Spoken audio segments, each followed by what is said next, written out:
For nearly 40 years, IGS has been the global leader in on-site thermal spray protection. Our high-velocity thermal spray cladding has become the namesake of site thermal spray for mission-critical equipment. Very frequently, customers are looking at weld overlay for protecting a vessel. With high-velocity thermal spray, you have the ability to put the same, if not better, alloys onto the shell. You can do it in about a third of the time, and you can do it at about a third of the cost. And the best thing about it is that it has a very long life expectancy, unlike a lot of epoxy systems. And unlike welding systems, it doesn't compromise the integrity of the base material. It's more than just the material. It's technicians who apply the material.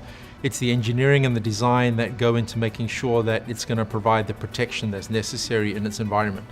We evaluate the need, we deploy the solution that is unique to their needs, and we package that together in a scalable, repeatable, predictable, high-quality fashion that gives customers confidence that when they come to us with a problem, we solve that problem.